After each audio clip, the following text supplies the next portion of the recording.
Hi students, in my previous lecture on the Evidence Act, we were on the topic of shall presumes.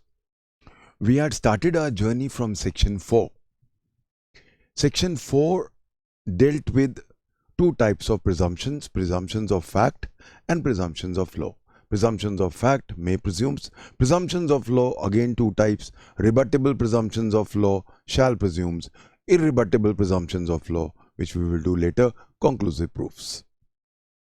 We had completed the entire journey of shall presumes. I'm sorry, I had overlooked one section.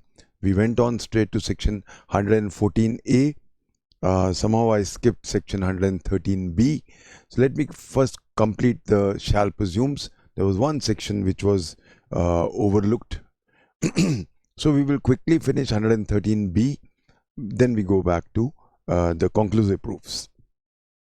Now section 113B, basically as I told you, section 113A and 113B and 114A, ये तीनों जो sections हैं, they are based on presumptions. Presumptions regarding women. So as I told you in my previous lecture, the women empowerment is a very important facet of our constitution, and that is why a whole gamut of laws was introduced.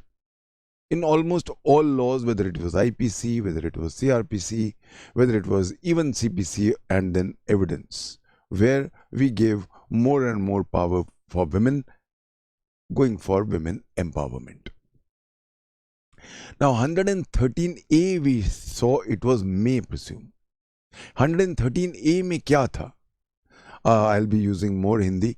There were some messages from students who are not very comfortable in English. मैं कोशिश करूँगा. मेरे dictations तो खैर, it's very difficult for me to dictate in Hindi, but definitely dictations will be in English, but I will try to make you understand. Hindi में ज़्यादा समझा दूँगा. Now you know, हमने क्या देखा था कि सेक्शन 113A में may presume था. may presume बेसिकली मतलब था कि कोर्ट की मर्जी है प्रिज्यूम करे या ना करे. अगर कोई लेडी 7 साल से कम अगर मैरिज हुई है और अगर उसने सुसाइड किया है और ये दिखा दिया जाए कि she was subjected to cruelty, then the court में प्रिज्यूम कि उसका हस्बैंड या उसकी फैमिली जो रिलेटिव्स हैं, they are somewhere responsible for that suicide. 113B is shall presume. वो मे प्रिज्यूम है, ये शैल प्रिज्यूम है. Shall presume regarding one important facet जो बहुत ही ज्यादा basic need of the hour है, which is regarding dowry. So dowry is one thing which is definitely a scourge, एक evil इंडिया में है, और इसीलिए इसके लिए बहुत सारे लॉज हैं. डाउरी प्रोहिबिशन एक्ट है, वो जब मैं आईपीसी में आऊँगा तो हम डिटेल बात करेंगे जब हम सेक्शन 304B में जाएंगे. सो सेक्शन 304B का इज द सब्सटैंटिव लॉ, जिसके अंदर अगर कोई डाउरी डेथ होती है तो उसका पनिशमेंट दिया गया. उसके बारे में प्रिजम्पशन इज सेक्शन 113B. तो कायदे से जो अगर हम देखें कि एविडेंस एक्ट का जो part relating to section 304B IPC is section 113B. इसके अंदर प्रिजम्पशन है. प्रिजम्पशन है कि अगर डाउरी के मामले में क्रूअल्टी हुई है और लड़की 7 साल की उसकी शादी नहीं हुई है, and soon before a death, soon before is a very important phrase in 304B, वो वहां बात करेंगे आईपीसी में. And soon before a death she was subjected to cruelty, तो फिर कोर्ट शैल प्रिज्यूम कि हस्बैंड या उसके रिलेटिव ने का हाथ है उसकी डाउरी डेथ में. Let's go through section 113B. इस कंटेक्स्ट में हम इसको पढ़ते हैं. तो जब भी डाउरी का क्वेश्चन आए, 304B का क्वेश्चन आए, तो please inter correlated with section 113B Indian Evidence Act. So let's go to section 113B. When the question is whether a person has committed dowry death of a woman, तो इसमें एक ही question है कि इस accused ने एक woman की dowry death की है. What is dowry death? Please come to the explanation. For the purposes of this section, dowry death shall have the same meaning as in section 304B IPC. तो dowry death सच deaths और dowry deaths section 304B के अंदर definition है, तो वही definition apply करेगी यहां. See as a general rule, एक लॉ की डेफिनेशन हम ऑटोमेटिकली दूसरे लॉ में अप्लाई नहीं कर सकते. एक खास ख्याल रखना है. We cannot apply the definition of one act over another act except general clauses act. General clauses act 1897 की डेफिनेशंस हम हर जगह यूज कर सकते हैं. हाउएवर जहां हमें स्पेसिफिकली किसी लॉ की डेफिनेशन को यूज करना है तो हमें स्पेशल मेंशन करना पड़ता है उस लॉ में. सिमिलरली जो एक्सप्लेनेशन दिया गया है ये इसलिए दिया गया है ताकि डाउरी डेथ हमने जो वर्ड यूज किया है उसका कॉनोटेशन क्या है. उसका कॉनोटेशन वही है जो 304B IPC में दिया हुआ है. So let's continue please. When the question is whether a person has committed the dowry death of a woman and it is shown word बड़ा इंपॉर्टेंट वर्ड है. मैं बार बार इस पे आपको बोलता हूं, खास ख्याल रखना है. shown, proved. तो shown जब भी वर्ड आएगा तो प्रीमा फासी सरसरी तौर पे हमें दिखाना है. तो हमें प्रूव नहीं करना है. जहां शोन वर्ड लिखा होता है इसका मतलब है बहुत कम स्टैंडर्ड ऑफ प्रूफ है. तो ये खास के ये पकड़नी है, ये बारीकियां पकड़नी है लॉ की, क्योंकि कल को आप जज हो और जब आप जज बन जाओगे तो अब आप कहोगे पहले प्रूव करो जी. तो फिर वकील साहब कहेंगे नहीं सर हमें प्रूव नहीं करने की जरूरत, यहां तो शोन ही काफी होता है. तो फिर you cut a sorry figure. एक जज होते हुए भी ये चीज हमें नहीं पता है. I don't want my students to have this problem. So we see this again, and it is shown that soon before her death, हम 304B में पढ़ेंगे, बहुत सारा कॉनोटेशन है इसका. Soon before her death, such woman had been subjected by such person to cruelty or harassment. ये दोनों word जो हैं cruelty और हैरासमेंट, ये दोनों वर्ड्स उठाए हैं हमने सेक्शन 498A IPC से.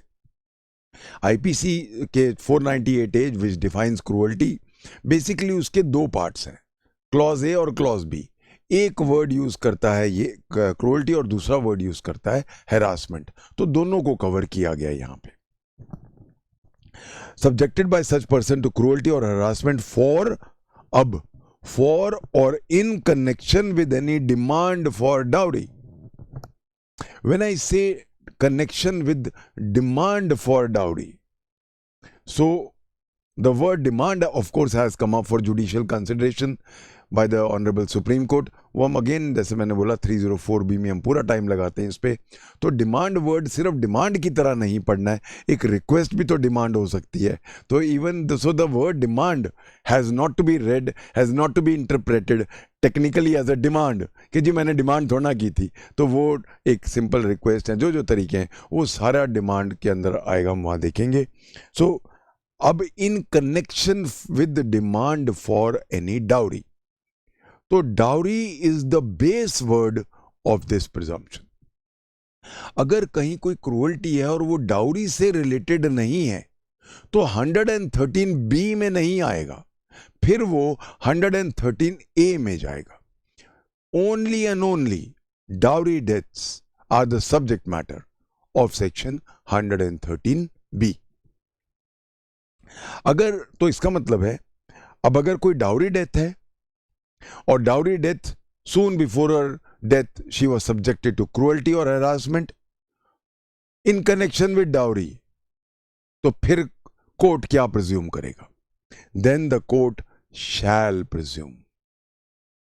the court shall presume that such person had caused the dowry death. Such person has caused dowry death. Court ने मान लिया. तो जहां ये प्रूव हो गया डाउरी की डिमांड है, उस लड़की को 7 साल शादी के नहीं हुए, क्योंकि डाउरी डेथ का ये इंग्रेडिएंट है 304B में, और soon before her death she was subjected to cruelty. अगर ये सारी चीजें हैं तो अब कोर्ट प्रिज्यूम करेगा कि इसके हस्बैंड ने या उसके रिलेटिव ने वो डाउरी डेथ की है. अब देखा जाए तो ये बेसिकली वुलमिंगटन के प्रिंसिपल के खिलाफ है. जो हमने पढ़ा था judgement director of prosecution versus Woolmington, उसके अंदर बेस क्या था? That the burden of proving the accused guilty is always on the prosecution and it never shifts. यहां पे शिफ्ट कर गया. यहां पे बस डाउरी डेथ है, सून बिफोर अ डेथ क्रूअल्टी है, 7 साल से कम शादी हुई है, क्रूअल्टी करने वाला हस्बैंड या उसका रिलेटिव है, 304B हो गया. Now the court shall presume कि उसने डेथ की है. That is the reason why ये डेंजरस सेक्शंस है. और जितने भी हमारे जजेस हैं, दे नेचुरली, अब उनके अंदर इनको शैल प्रिज्यूम है, तो उनको लैटिट्यूड नहीं है कि वो प्रिज्यूम ना करें. तो बस प्रोसिक्यूशन ने क्या प्रूव करना है? 7 साल से कम शादी, सून before a death cruelty, dowry demand करने वाला हस्बैंड या उसका रिलेटिव, खत्म कहानी. दैट्स इट, प्रिजम्पशन हो गया.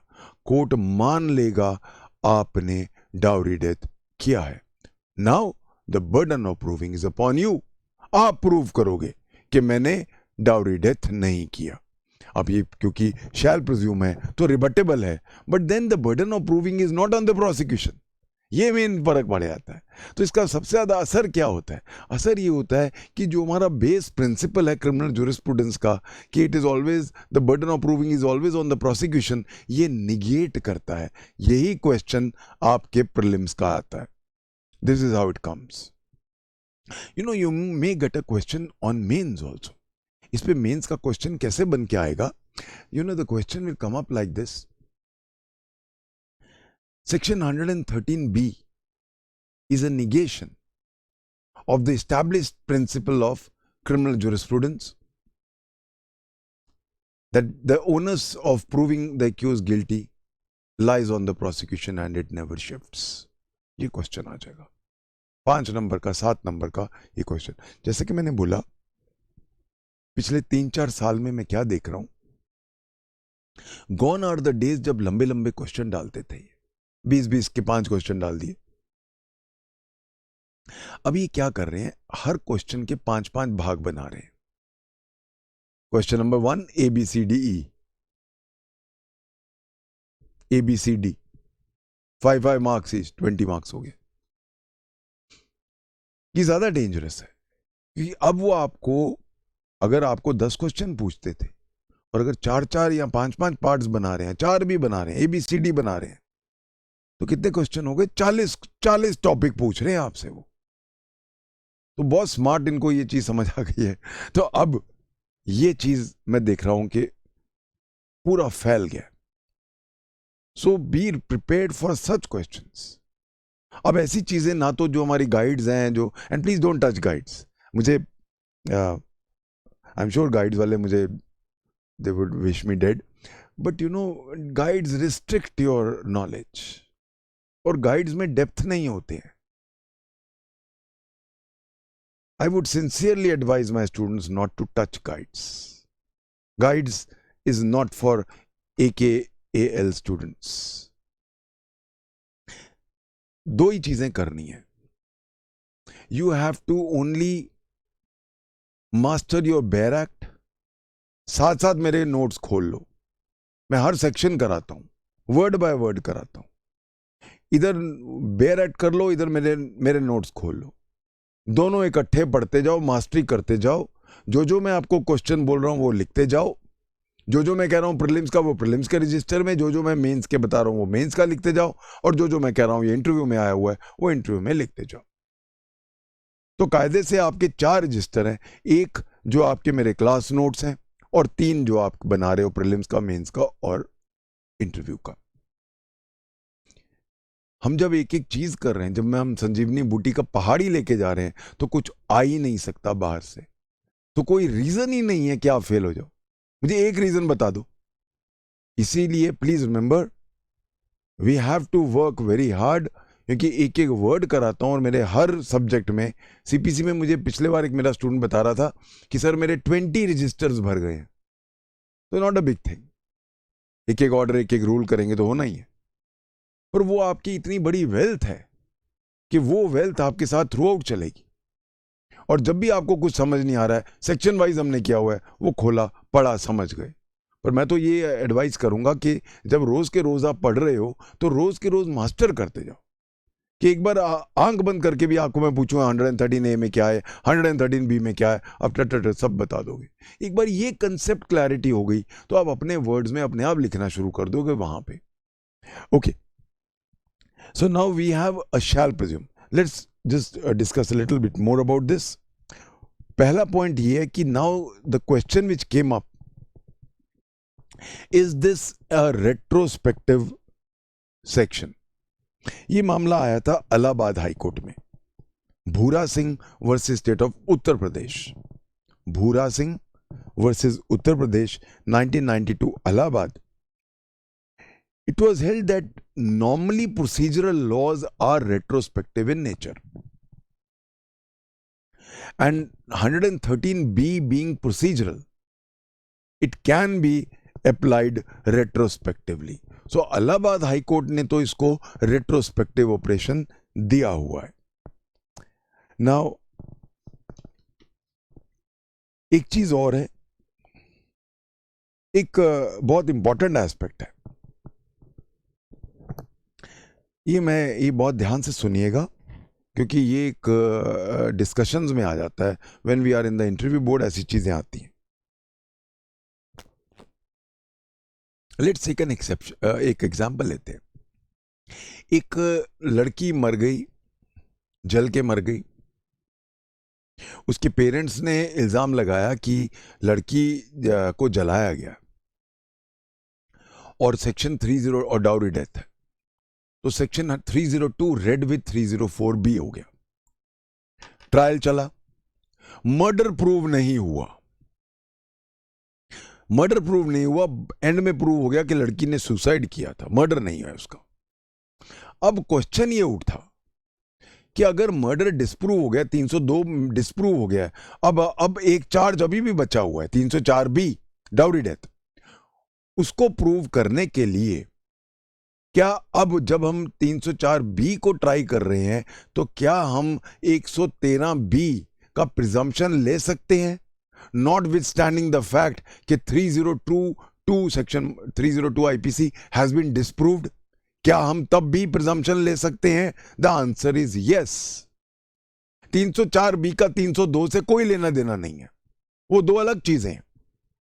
तो इवन अगर किसी का 302 में he has already got acquitted and 304B is proved, now notwithstanding the fact कि 302 में वो बरी हो गया, वो एक्विट हो गया, फिर भी कोर्ट 304B में 113B का प्रिजम्पशन ले सकती है।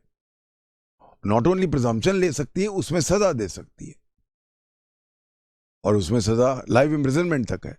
तो इसीलिए मियरली क्योंकि 302 डिस्प्रूव हो गया हो, उसका 304B पे या उसके प्रिजम्पशन जो 113B में है उस पे कोई असर नहीं पड़ेगा।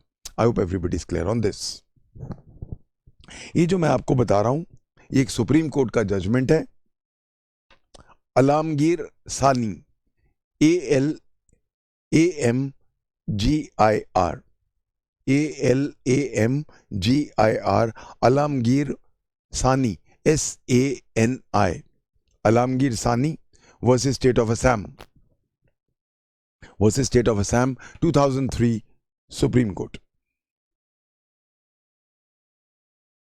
Merely because the accused was acquitted under section 302 IPC, the presumption under section 113B as to the dowry death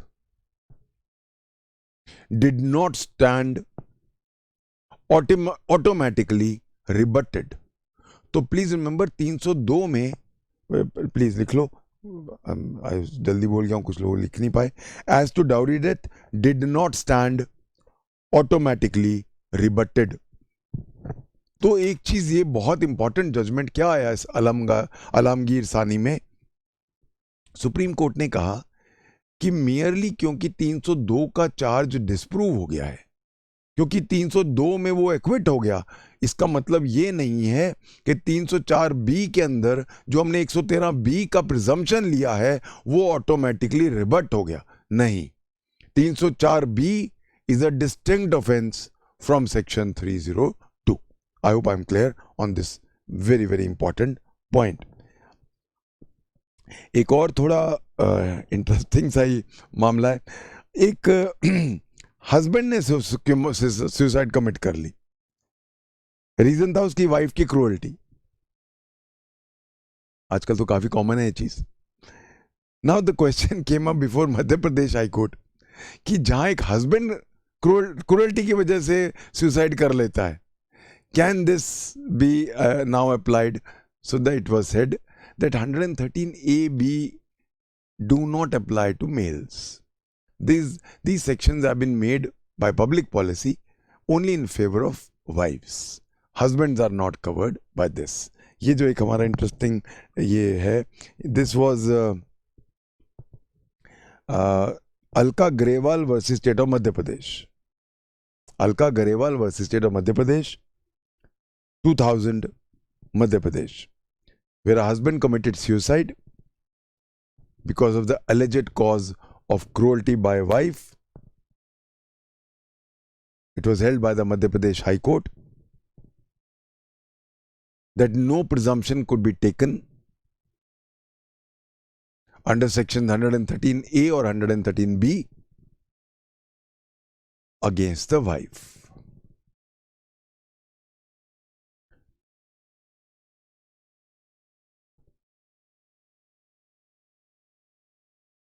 इसका जो ऑब्जेक्ट है वो दिया गया था state of Punjab versus Iqbal Singh. State of Punjab versus Iqbal Singh, 1991 supreme court. 113A and 113B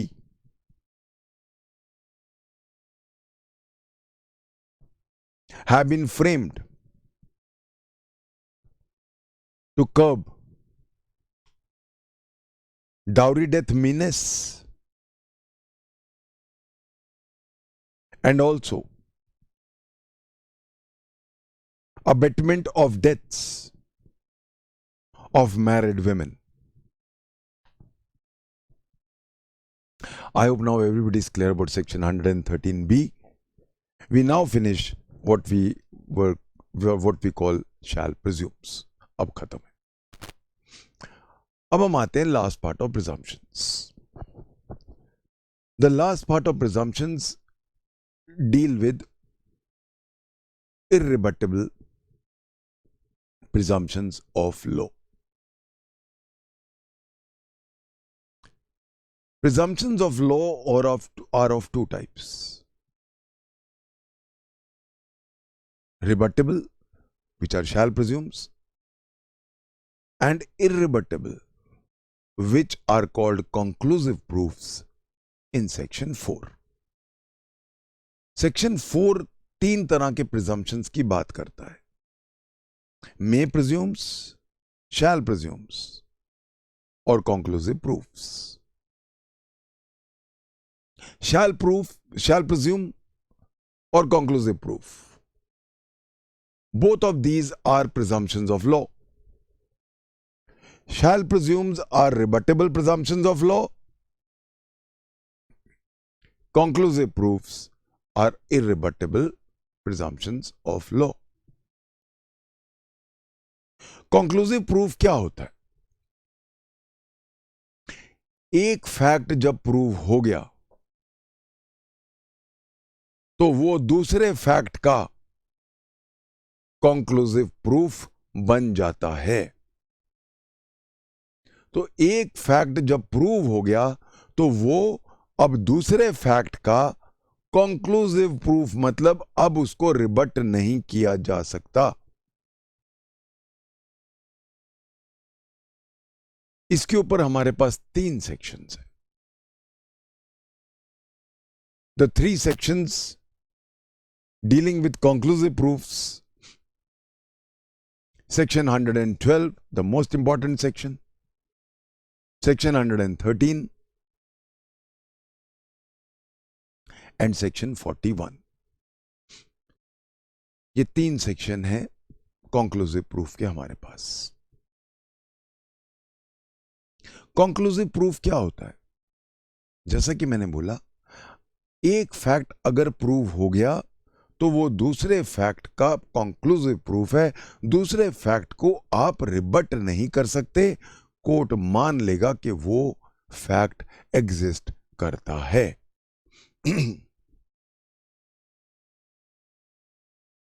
conclusive proof कायदे से देखा जाए तो नेचुरल जस्टिस के खिलाफ है।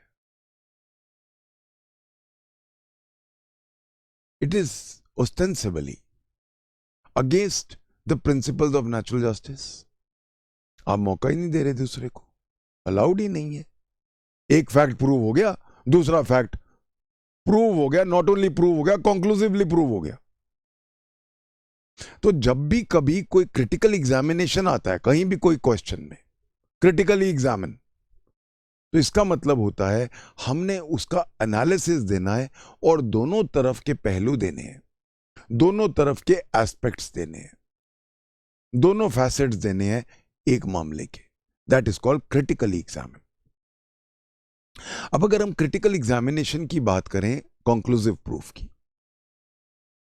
द फैक्ट की अगर एक फैक्ट प्रूव हो गया तो दूसरा फैक्ट ऑटोमेटिकली प्रूव हो गया। आपको मौका भी नहीं देंगे कि आप इसको रिबट कर सको। कहीं ना कहीं this is against the basic principle of natural justice, which clearly says that no decision can be passed against a person who is not heard, जिसको कोर्ट ने सुनवाई नहीं की।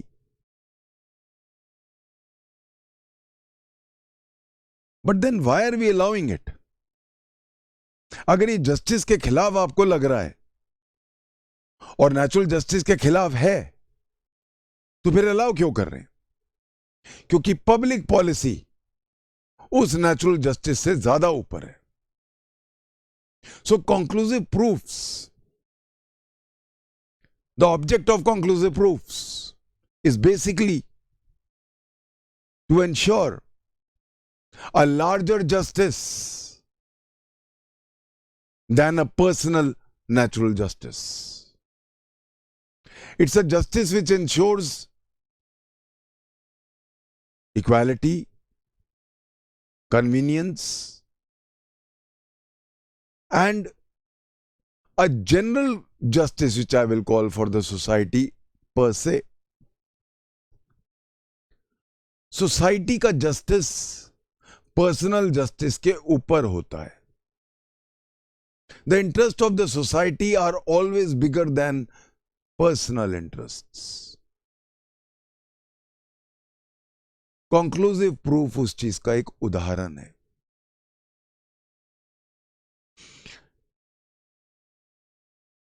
Conclusive proofs are purely matters of public policy. Conclusive proofs may not be based on rationalism. Conclusive proofs may appear to be hackneyed. Conclusive proofs may appear अन्याय है ये, पर वो छोटा अन्याय बड़े अन्याय को बचाने के लिए बना है। Sometimes the individual's interests have to be sacrificed at the altar of larger societal interests, larger general interests. Conclusive proof is an example, is a living example of this statement.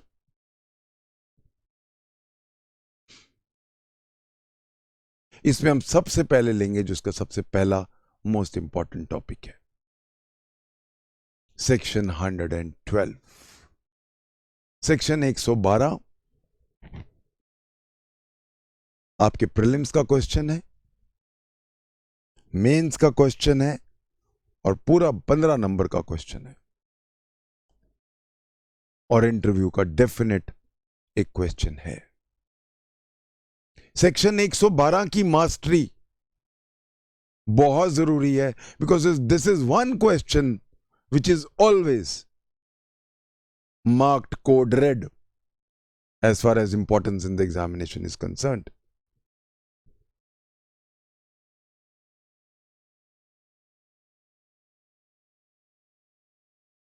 Section 112 deals with legitimacy of a child.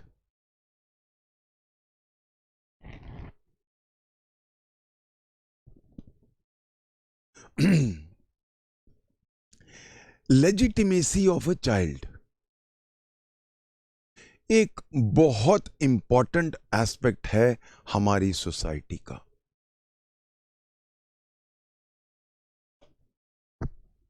Legitimacy of a child की अगर मैं बात करूं,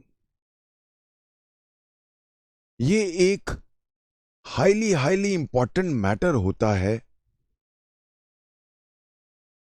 क्योंकि इलेजिटिमेसी एक Slur है हमारी society पे। हमारी सोसाइटी पे ये एक स्लर है।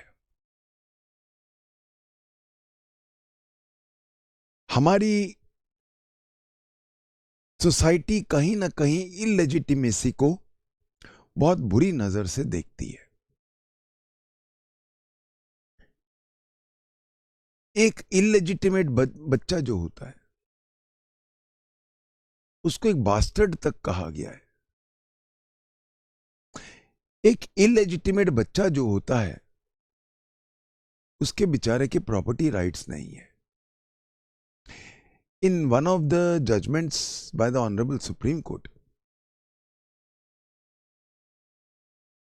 रेवापा Siddappa versus Mallikarjun, supreme court ने यहां तक कहा रिश्ते नाजायज होते हैं, बच्चे नाजायज नहीं होते हैं। हाउएवर, हमारे जितने पर्सनल लॉज हैं, आप मुस्लिम लॉ में चले जाओ, you go to Muslim law, go to Shias,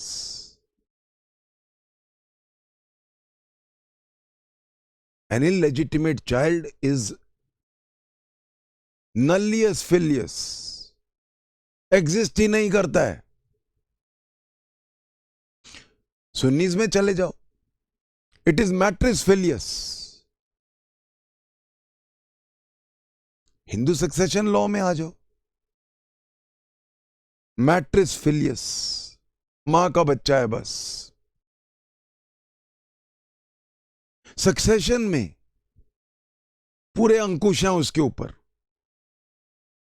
जो नलियस फिलियस है, जो एग्जिस्ट ही नहीं करता, उसको कोई राइट्स नहीं मिलने वाले। एक सोसाइटी का स्लर, वो देखो नाजायज बच्चा जा रहा है, प्रॉपर्टी काटा, कुछ नहीं। मैरिज कराने जाओ कल बच्चे की, अच्छा इलेजिटिमेट है ये। Just imagine the plight of that small child. That small child lives an existence which is of the worst kind. उस बेचारे बच्चे की क्या गलती है? मां बाप की गलती है। भुगतता बच्चा है सारी उम्र, चाहे आप उसको कोई भी पर्सनल लॉ में ले जाओ।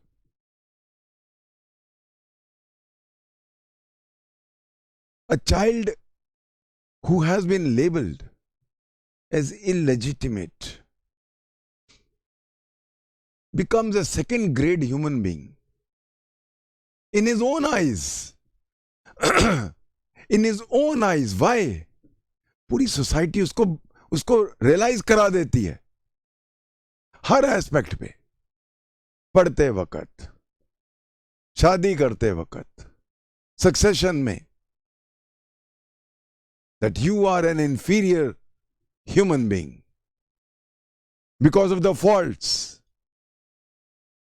of your parents.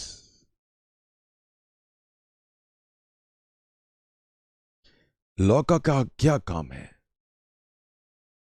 What is the job of law? Justice, equity, good conscience. How can we allow an illegitimate child to suffer? We want to, and the Honorable Supreme Court has been going out of the way in various judgments to give more and more powers to illegitimate children. Section 16 में आ जाओ Hindu marriage act के. An illegitimate child shall inherit the property of both his parents. Personal laws में चले जाओ, कुछ नहीं मिलता. इंटरस्टेट सक्सेशन में आ जाओ, तब भी नहीं मिल रहा. इवन अगर मैं हिंदू मैरिज एक्ट की जो मैं अभी बात कर रहा हूं, अगर सेक्शन 16 की मैं बात करूं कि चलो उसको हम पावर दे रहे हैं, but he can only take his parents property, not the coparcenary property.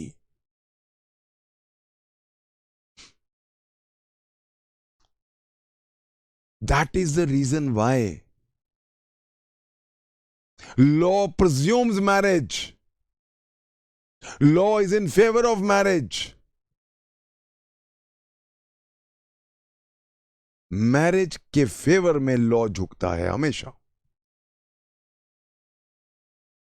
इसीलिए अगर कोई लड़का और लड़की, हमने पिछली बार डिस्कस किया था, अगर वो सफिशिएंटली लॉन्ग पीरियड ला रहे हैं तो प्रिजम्पशन ऑफ लॉ क्या है? वो मैरिड हैं, बच्चा बास्टर्ड नहीं है, इलेजिटिमेट नहीं है. वाइफ जो है, जो सो कॉल्ड लिविंग इन भी है, अगर वो 10-12 साल से रह रही है तो उसको पूरे राइट्स हैं उसके हस्बैंड के, even though we do not have the entire solemnization proofs. ये मैं बता रहा हूं why of 112. ये सारा जो मैं भाषण दे रहा हूं, ये क्यों दे रहा हूं? 112 आपको समझाने के लिए कि 112 क्यों बनाना पड़ा. Entire personal law, even modern laws, have not been able to give an equal status to a legitimate child and an illegitimate child for no fault of the illegitimate child.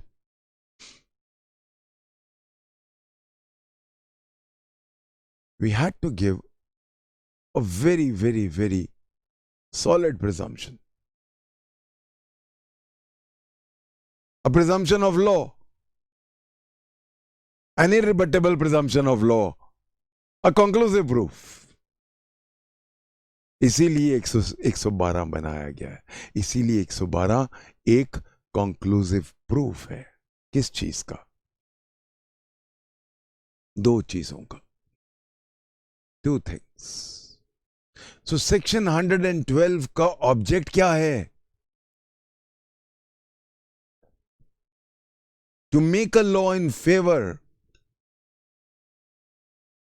of legitimacy. To make a law protecting the rights of a child. Hence, first presumption of irrebuttable presumption of law.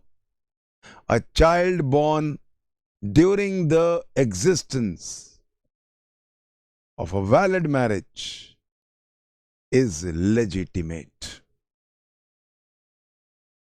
Point number 1. अगर एक valid marriage exist कर रही है और उस दौरान कोई बच्चा पैदा होता है, while the marriage is persisting, while the marriage is existing, the child is a legitimate child. आप कहोगे सर ये तो बड़ा अन्याय है. सपोज वाइफ का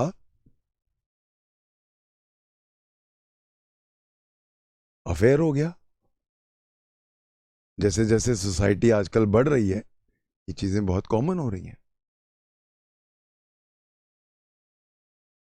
आजकल वर्किंग विमेन है, वाइफ्स हैं, मैरिड हैं, अफेयर हो गया. And now she begets a child from her paramour.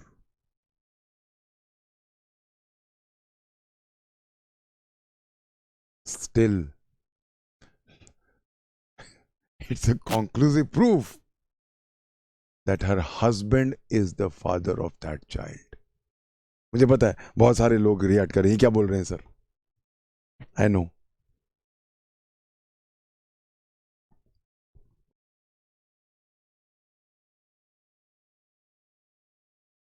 This is law.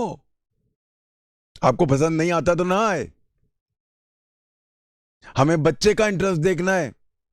आपको शौक लग रहा है, लगता रहे. We are not bothered. अगर एक बच्चा ड्यूरिंग अ वैलिड मैरिज की एग्जिस्टेंस में पैदा हुआ है तो वो कंक्लूसिव प्रूफ है उसकी लेजिटिमेसी का. Legitimacy means husband is the father of this child.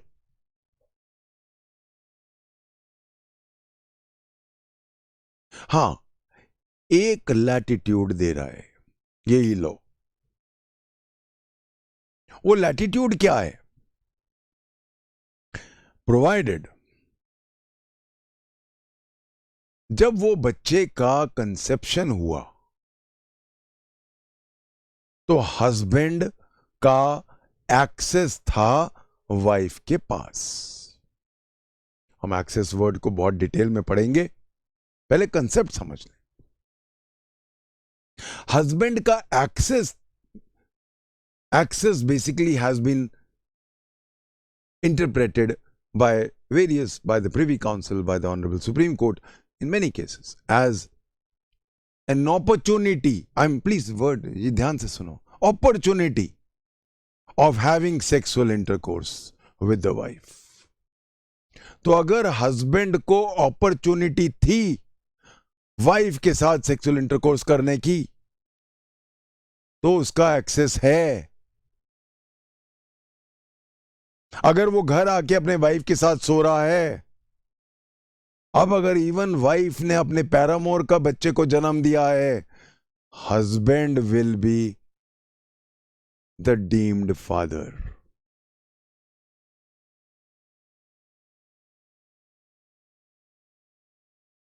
No doubt, it hits our reason. It hits so many senses of our propriety. But so be it. इसीलिए बच्चे की लेजिटिमेसी कंक्लूसिव प्रूफ होती है अगर वो एक valid marriage में पैदा हो जाए. प्रोवाइडेड कि जब बच्चा कंसीव हुआ तब हस्बैंड का एक्सेस था. हस्बैंड का था और पैरामोर का भी था. Doesn't matter. I am not bothered. I am not ready to accept the paramour. मैं सुनना ही नहीं चाहता हूं कि उसका कोई अफेयर था, होगा. हस्बैंड का एक्सेस था sir, but so was the access of his paramour. Husband जब चला जाता था ऑफिस में या वाइफ जब ऑफिस जाती थी उसका पैरामोर के साथ अफेयर था, वो छुट्टी लेके चले जाते थे. Doesn't matter. आई नो सब रिवोल्ट कर रहे हैं, क्या बोल रहे हैं, क्या हो क्या रहा है. But this is how this law has been made. This is how this law has been made.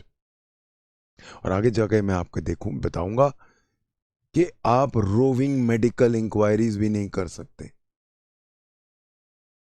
Check कराओ, डीएनए चेक कराओ, आएंगे हम उस पे.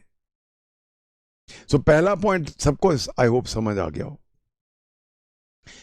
even if the wife was carrying the child of her paramour and the husband had access to her, it was a validly existing marriage, conclusive proof of the legitimacy of the child. First point. अब देखा जाए ना तो logic है, कहीं logic नहीं है. ये क्या है? Pure public policy. वो बेचारा हस्बैंड तो, वो फादर या हस्बैंड जो भी है, वो हस्बैंड तो बेचारा मुफ्त का बाप बन गया. वो बेचारा हस्बैंड तो ही has to father somebody else's child.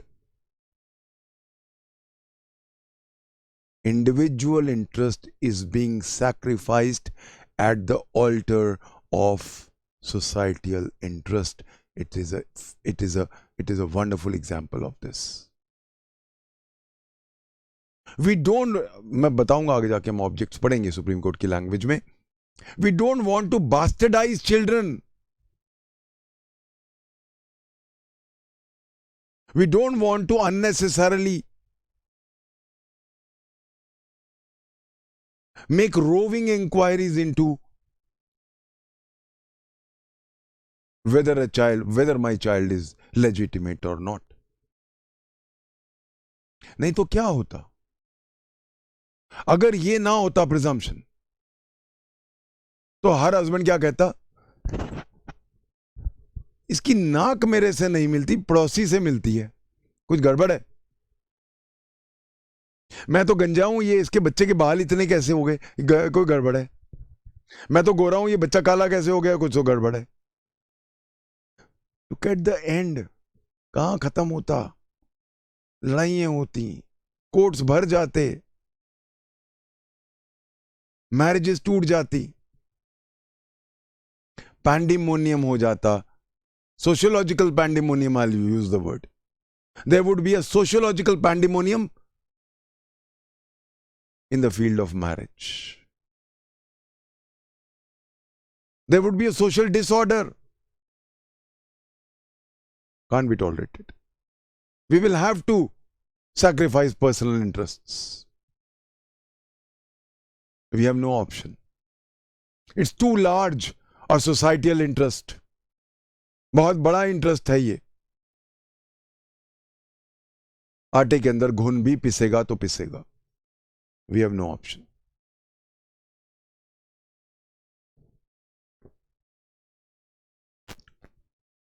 Second part. ये था part number 1, first part. Second part. Suppose the wife and husband are divorced, or husband is dead, which means that there is a dissolution of marriage. Dissolution marriage की कब होती है? Spouse मर जाए या divorce हो जाए. अब अगर डिसोल्यूशन ऑफ मैरिज के 280 दिन के अंदर बच्चा पैदा होता है, a child is born within 280 days after the dissolution of marriage. So second point, पहला क्या था? Subsistence of marriage. दूसरा पार्ट क्या है? Dissolution of marriage के बाद. जब मैं आपको मुस्लिम लॉ पढ़ाऊंगा, डिसोल्यूशन ऑफ मैरिज के बाद बड़े वाहियात से वहां पे हैं 2 साल तक. और तो और हम जब उनके सेक्ट्स में आएंगे 4 साल तक भी. उस टाइम पे नॉलेज नहीं थी इसलिए.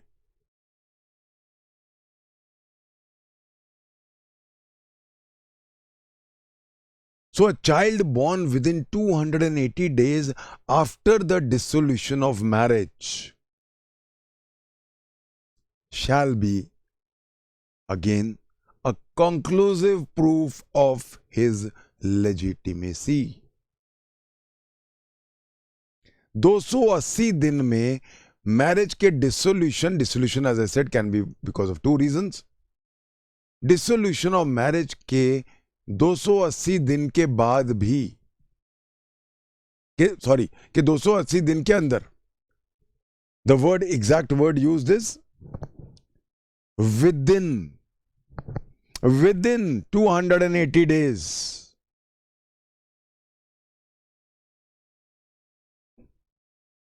एक और पंगा आ गया यहां पे, अगर 281 दिन हो गए तो कंक्लूसिव प्रूफ नहीं है। अब सब कह रहे हो कितना वाहियात लो है, मैं भी यही कह रहा था, अब भी कहता हूं। मैंने एक स्टडी की, जब मैंने देखा ना 280 दिन, तो मैंने स्टडी करना शुरू कर दिया कि क्या 280 दिन के बाद बच्चे पैदा होते हैं। तो आई फाउंड बहुत जगह, ऑन एक जो हमारा जो सारे जो ऑनरेबल कोर्ट्स हैं, वो एक बहुत एक ऑथेंटिक मेडिकल बुक है जिस पे रिलाई करते हैं मेडिकल मामलों के लिए। वो है मोदीज मेडिकल जूरिस्प्रूडेंस। ये ऑनरेबल सुप्रीम कोर्ट भी करते हैं, ऑनरेबल हाई कोर्ट्स भी करते हैं, all of them.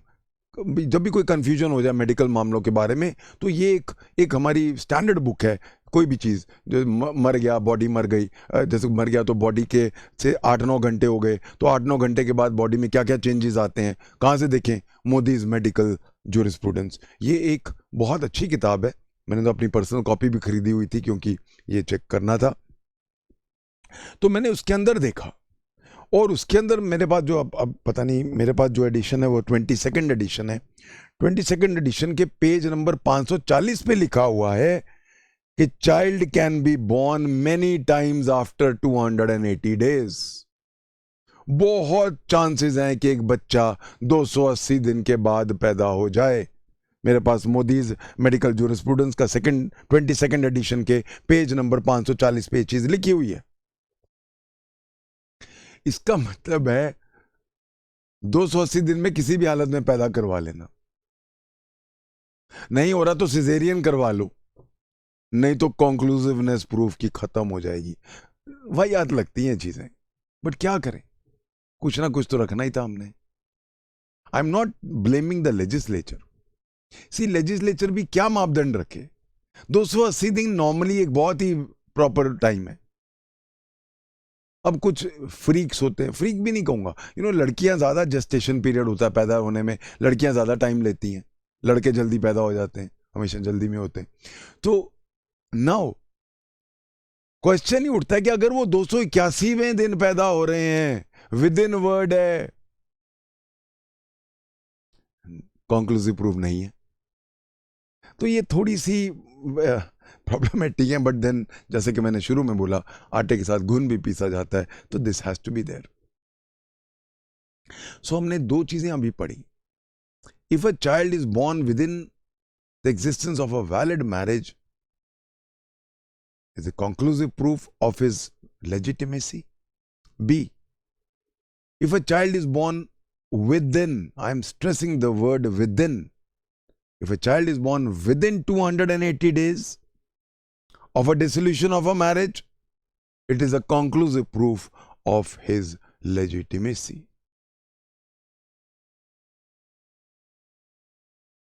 Provided, third aspect, provided when the child was born, conceived, when the child was conceived by the woman, the husband had access to her. अब कई बच्चे जब मैं पढ़ाता हूं तो मुझे बाद में आके कहते हैं, सर ये प्रोवाइजो है तो कंक्लूसिव प्रूफ कैसे हो गया? हम प्लीज रिमेंबर, हम इसको इसलिए कह रहे हैं कंक्लूसिव प्रूफ क्योंकि ये इसकी, अगर फैक्ट क्या प्रूव्ड है, तो अगर when a fact is prove then it becomes a conclusive proof of another, ये है ना इसकी डेफिनेशन। तो फैक्ट प्रूव क्या होगा? पहला, वैलिड मैरिज थी, एग्जिस्टिंग थी, और बच्चा जब कंसीव हुआ तो हस्बैंड का एक्सेस था। ये अगर फैक्ट प्रूव हो गया तो जो बच्चा पैदा हो रहा है वो लेजिटिमेट है, या अगर डिसोल्यूशन हो गया है और 280 दिन में पैदा हो रहा है तो लेजिटिमेट है। I hope now everybody is clear. Now with this background अब पहली रीडिंग देते हैं इस सेक्शन को।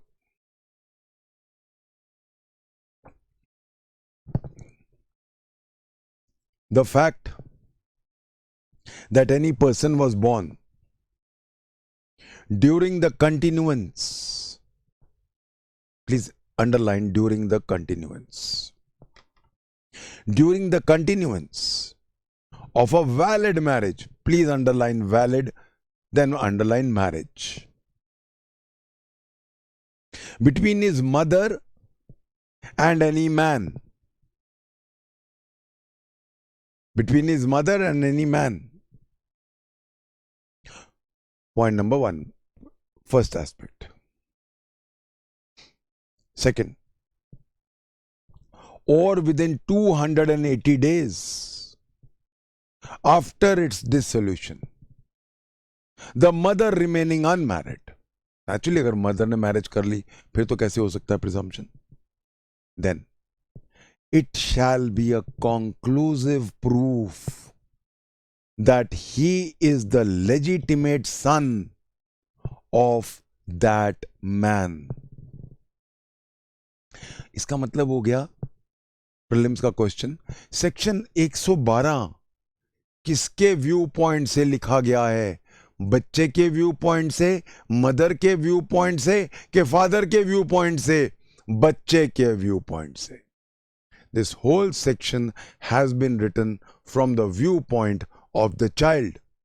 So when I say that his mother and a man, naturally that man will be his father. Now you know एक चीज important है, valid marriage लिखा है. Before I come back to this word, एक बार हम खत्म कर लें इसको. Shall be conclusive proof that he is a legitimate son of that man unless it can be shown, unless it can be shown, proved नहीं लिखा है, mere preponderance of probability दिखाना है बस.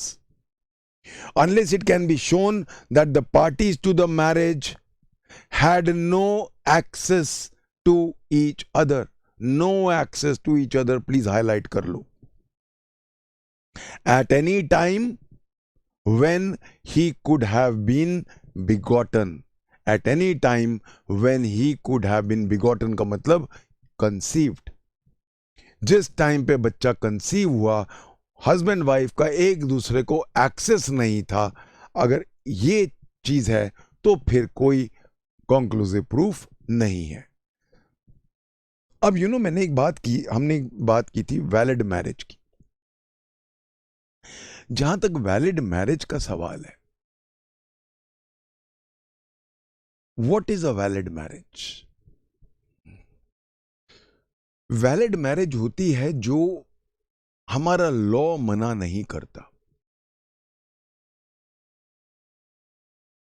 हमारे पास आज के दिन में मैरिज के लॉज पर्सनल लॉज हैं और सेकुलर लॉज हैं. We have the Hindu marriage act.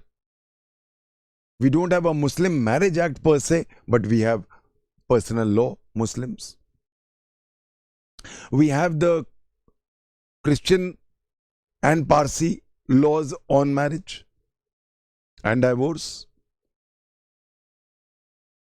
But we also have secular laws, Special Marriage Act, secular law है वो.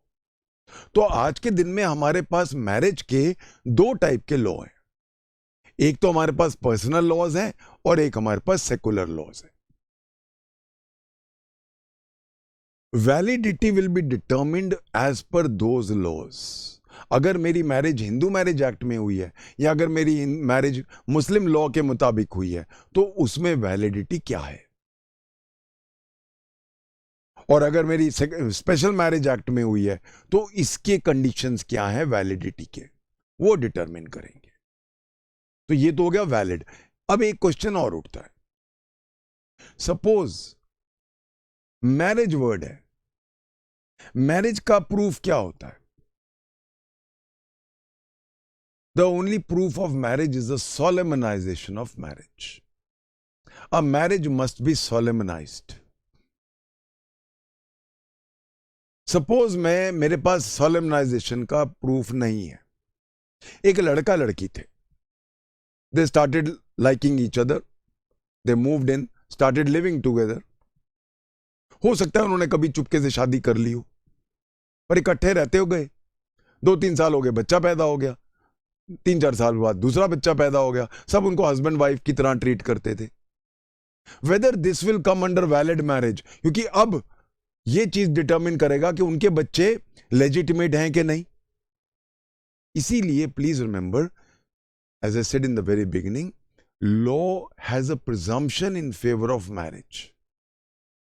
तो जहां पे एक लड़का लड़की रह रहे थे और दे वर नॉट प्रीवियसली मैरिड, और वो सफिशिएंटली लॉन्ग पीरियड रह रहे थे, उनके बच्चे भी हो गए, सोसाइटी उनको एक्सेप्ट करना शुरू कर दिया as husband and wife, now the court may take a presumption under section 114. The court may presume that they were validly married. अब अगर ये प्रिज्यूम ले लिया मैंने, तो अब हम उसको वैलिड मैरिज मान रहे हैं, और अब हम उसको, उनके बच्चों को लेजिटिमेट मानेंगे। उस टाइम पे तो खैर लिविंग इन रिलेशनशिप का कंसेप्ट नहीं था, ये बहुत नया कंसेप्ट है, but please remember, living in relationship is now accepted by law. पहले सपने में भी नहीं सोच सकते थे ऐसी चीजें, बट आज के दिन में एक लॉ है जो सीधा लिविंग इन रिलेशनशिप को एक्सेप्ट करता है, और उनकी जो फीमेल्स हैं उनको पूरे लीगल राइट्स देता है, and that act is protection of women against domestic violence act, DV act.